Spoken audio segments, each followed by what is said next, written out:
tal? Buenas tardes, bienvenidos. Hola Francisco, ¿cómo estás? Hola. Comenzamos, ¿qué tal? En Colombia, donde hoy fueron conmemorados 30 años de la toma del Palacio de Justicia y la retoma por parte del grupo guerrillero M-19 y retoma por las Fuerzas Armadas. El acto oficial fue dirigido por el presidente Juan Manuel Santos. Cuando se empieza uno a dar cuenta que el común denominador en los de la cafetería, teníamos la esperanza y siempre abrigábamos de que donde apareciera uno estaban todos. Pero desafortunadamente llevamos 30 años y no han aparecido. Alguna vez el director del SNARIF, del Sistema Nacional de Atención y Reparación a Víctimas, con el trabajo que hemos hecho en memoria, me preguntaba a mí cómo lo podemos reparar, Juan Francisco. Yo lo único que le podía responder era, pues hermano, usted a mí ya no me puede reparar porque para mí fue crecer la vida con esto. A mí nadie me va a devolver el concepto de qué es la mamá de sangre de uno y cómo es posible que se está hablando de hechos tan espantosos. Hoy los colombianos conmemoran 30 años de la toma del Palacio de Justicia, que dejó cerca de un centenar de muertos y 11 desaparecidos. Uno de los pasajes más trágicos de la historia del país.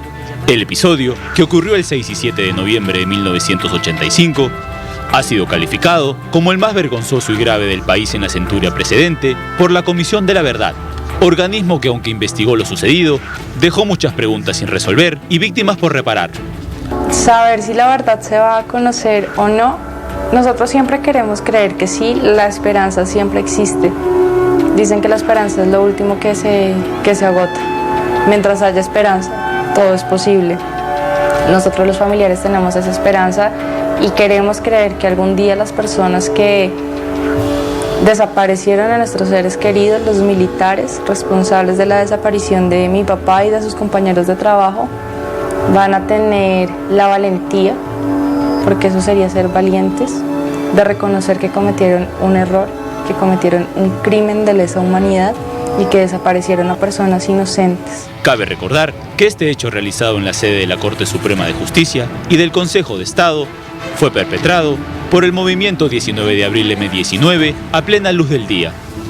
Durante 28 horas los colombianos vivieron la acción guerrillera y posterior recuperación militar del edificio que ardió en llamas y del cual solo quedaron escombros. El resultado de este holocausto fue de 98 muertos, entre ellos 11 magistrados de la Corte Suprema, incluido su presidente, Alfonso Reyes Echandía, decenas de heridos y 11 desaparecidos. El Ejército Nacional reaccionó de forma brutal, ignorando los llamados de cese al fuego de Reyes Echandía. Si no cesa inmediatamente el fuego, hay una hecatombe. La gente está dispuesta a conversar, viene a traer un documento para conversarlo, pero no hay manera de hablarlo y de buscar una salida civilizada a esta situación mientras no haya cese inmediato del fuego. En un hecho hasta el momento inédito, el presidente Juan Manuel Santos reconoció este viernes la responsabilidad que tuvo el Estado colombiano en el holocausto del Palacio de Justicia y pidió perdón por los errores cometidos durante ese hecho. El jefe de Estado, en cumplimiento de una sentencia de la Corte Interamericana de Derechos Humanos, afirmó que pide perdón de corazón para tejer la reconciliación que se requiere para alcanzar la paz y reconoció que hubo fallas de los agentes del Estado en la retoma del Palacio de Justicia. Y lo hago de corazón, no solo para cumplir una orden. Porque ningún colombiano, ninguno, puede verse expuesto a la vulneración de sus derechos por parte de agentes del Estado, que están para protegerlos, ni de cualquier otra persona.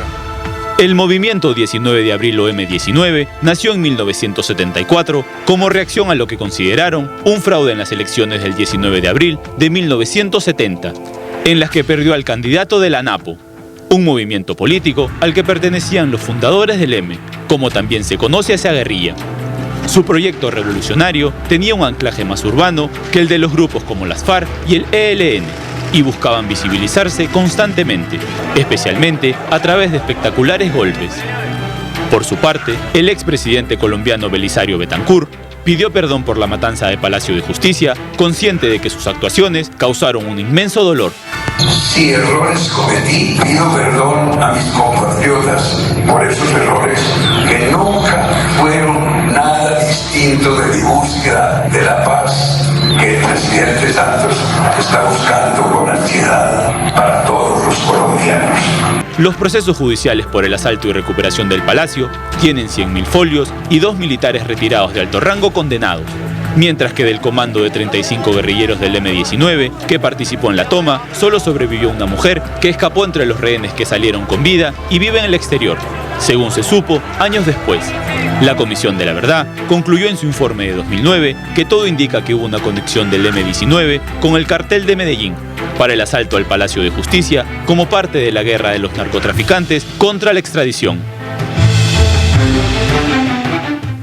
Bueno, y este acto del presidente Juan Manuel Santos en Colombia de pedir perdón por lo que sucedió en la retoma del Palacio de Justicia en Bogotá es un paso más también hacia la paz que está buscando para su país después de décadas de violencia terrorista, y resaltar que en este caso la paz la está tratando de negociar con las FARC, pero esta toma fue hecha por la guerrilla del M-19 y el M-19 ya ha sido desintegrado, derrotado.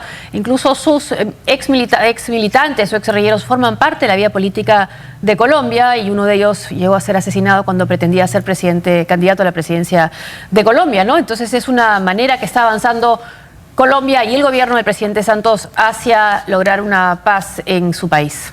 Sí, y además Navarro Wolf, que es uno de los miembros del M-19 y que ahora está en la vida política colombiana, ha reconocido, ¿no?, que fue uno de los grandes, tal vez el principal error de la guerrilla, ¿no? Y esta toma se dio cuando justamente había una negociación en curso entre el gobierno y la guerrilla del M-19, a la cual el ejército se oponía, incluso de manera pública, ¿no? Por eso es que digamos que bajo esa luz es que se mide también cómo el ejército, cómo se tomó la decisión finalmente de retomar el Palacio de Justicia con toda la violencia, ¿no? Y al final con las consecuencias que se conocen, ¿no? Entonces, claro, eso pone en cuestión efectivamente primero el papel de Belisario Betancur, que era presidente en ese momento, y también de las Fuerzas Armadas, ¿no? Tanto así que el quien llevaba en ese momento, el oficial, el general que llevaba, el comandante de la brigada que condujo la retoma, ha sido condenado a 35 años de cárcel, no por el tema de las desapariciones, no porque haya una prueba de que él haya, digamos, ordenado las desapariciones de gente que se ha visto que salió viva, del lugar y que después apareció muerta, ¿no? Sino porque se consideró que él, en tanto que comandante de la brigada que actuó, debía saber qué es lo que pasaría con esas personas. Un poco, digamos, que manejaba la operación, digamos, ¿no? Entonces es una pena que ha sido, bueno, este general la situación de este general ha llevado una serie de debates en Colombia, y quien lo defiende, por ejemplo, es nada menos que Plinio Apuleyo, este intelectual, ¿no?, que recordarán que escribió un libro junto con Álvaro Vargas Llosa y Montaner sobre el perfecto idiota latinoamericano. Bueno, es un intelectual reconocido, que él defiende a este general, ¿no?, cuyo nombre es Arias Cabrales, ¿no? Entonces es uno de los grandes debates que hay ahora, ¿no?, sobre la responsabilidad, y todavía ahí acaba de identificarse unos restos, ¿no? Porque claro, evidentemente con la por la retoma, hubo un incendio y muchos cadáveres quedaron irreconocibles, ¿no? Y entonces no había forma de identificar a una serie de personas, pero ahora con esto de las pruebas ADN ya se puede, ¿no? Y ese es como se ve en el reportaje, hay personas que no saben qué fue de sus parientes, ¿no? Y además un gesto importante de Juan Manuel Santos, ¿no? Porque si está buscando esa justicia transicional con las FARC, que en gran parte depende de la admisión de culpas de las Fuerzas Armadas y también, por supuesto, principalmente de las FARC, comienza por el perdón en un caso emblemático para la historia colombiana, ¿no? 30 años después, con heridas que, como hemos visto, no cierran, sobre todo por la presencia de esta situación de los desaparecidos, ¿no? Hay una obra de teatro que lo comentan mucho en la prensa que se llama La Siempre Viva, que estuvo durante mucho tiempo en cartelera en Colombia, y que narra la historia de una de las trabajadoras que fue a la cafetería, que era su trabajo habitual, del Palacio de Justicia, y nunca más fue encontrada. Ella ha sido una de las personas desaparecidas cuyos restos ya fueron ubicados, y era junto con otros que salieron con vida, como dices tú, principalmente de ese lugar, a la cafetería, y nunca más fueron vistos, ¿no? Exactamente. Quedan todavía cuerpos por identificar, pero su caso es un caso simbólico, ¿no? Una joven que estudiaba Derecho, trabajaba en la cafetería para ganarse y pagar sus estudios, y nunca más volvió a su casa, ¿no? Es entonces una manera de cerrar una herida y también dar pie, ¿no?, a que avance este otro proceso que ya debe llegar a zanjar definitivamente la violencia en Colombia. Bueno, yo creo que, digamos, la herida se cerrará totalmente cuando se hayan identificado, se haya podido, si es que se puede, a todos los desaparecidos. Pero, bueno, como decían, ahora con esto del ADN eventualmente podría identificarse a... Sí. Tres ya han sido, ya lo han hecho. Ahora, también importante ver que no solamente el drama humano, sino también el tema jurídico, todo lo que se quemó, ¿no? Y cuál fue la participación del narcotráfico en esa toma también. Exactamente, eso es lo que también está por esclarecerse, ¿no? Hasta que se dijo efectivamente hasta qué punto había habido una alianza acá, un conciliábulo entre la M-19 y el narcotráfico, ¿no? Que eventualmente habría sido el propio Escobar el que habría de alguna forma estado detrás de la toma, ¿no? Vamos ahora a México. El presidente de Cuba, Raúl Castro, llegó a Mérida, en Yucatán, donde se reunió con su homólogo mexicano, Enrique Peña Nieto, para impulsar la relación bilateral luego de un tiempo de enfriamiento.